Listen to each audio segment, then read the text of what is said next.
Hello everyone, and welcome. My name is Tony Passano. Thank you for joining me here today. I want to thank Dr. Ray also for pressing the play button and for being my research advisor. This is Employee Green Behavior in Higher Education, a systematic literature review. The study really begins with the introduction, which demonstrates the need for the study. So, based on a recent IPCC report, it is unequivocal that human influence has warmed the atmosphere, ocean, and land. Additionally, large universities are like small towns that have a huge impact on the environment.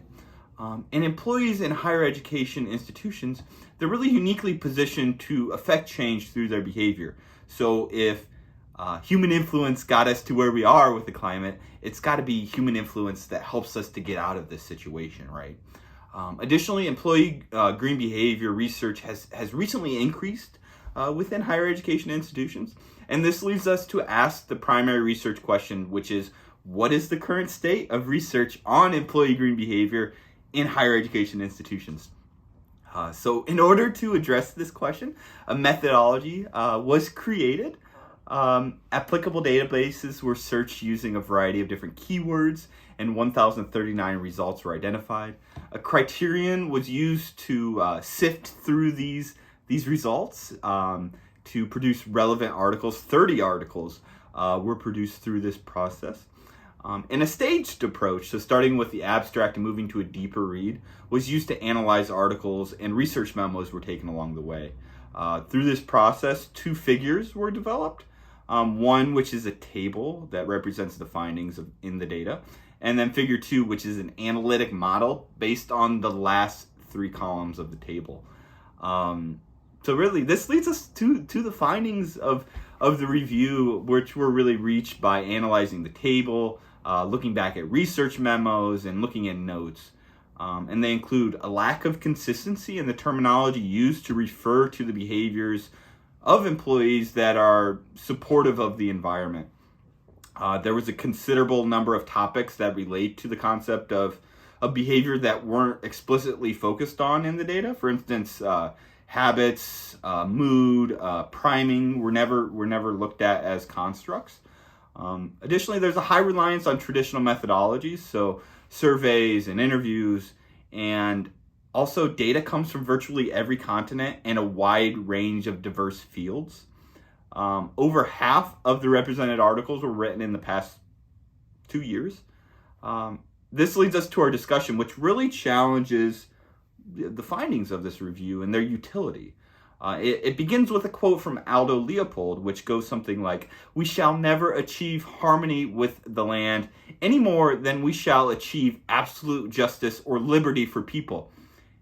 In these higher aspirations, the important thing is not to achieve, but to strive." Along these lines, and in light of the current study, Jennings and Hoffmans posed the question, how can we study an issue that has the potential to create an apocalyptic future for all life on the planet with the same practice, objectivity, that has been the model for studying less pressing issues of managerial administration and corporate practice? Based on these ideas and informed by the current study, we end this section with a few questions. So, how might the current approach to studying employee green or pro-environmental behavior be inherently flawed? Invoking the words of Leopold, how might the work of the authors represented in this study be used to help higher education institutions strive toward, but not achieve, sustainability? Assuming that this field continues to strive for sustainability, the following points may help to guide future research. And they're really based on the findings of this review. So I think, scholars should really make a concerted effort to utilize a shared language when referring to employee green or pro-environmental behavior. Additionally, research methods should be diversified to include more nuanced approaches such as experience sampling, social network analysis, or even empowerment evaluation. Additionally, topics identified through the findings section here that were not talked about, that could be talked about or research in the future include habits, priming, connectedness to nature, transformational learning, and a variety of different constructs. Many of the authors in this review have called for longitudinal research.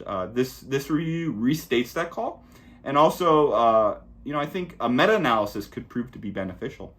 To really organize the research in this field, the establishment of a special issue journal may help to alleviate some of the knowledge sharing issues stemming from the interdisciplinary and intercultural nature of the data. And yeah, those are some of my findings, and some of the implications for future research. So again, thank you so much for joining me here today.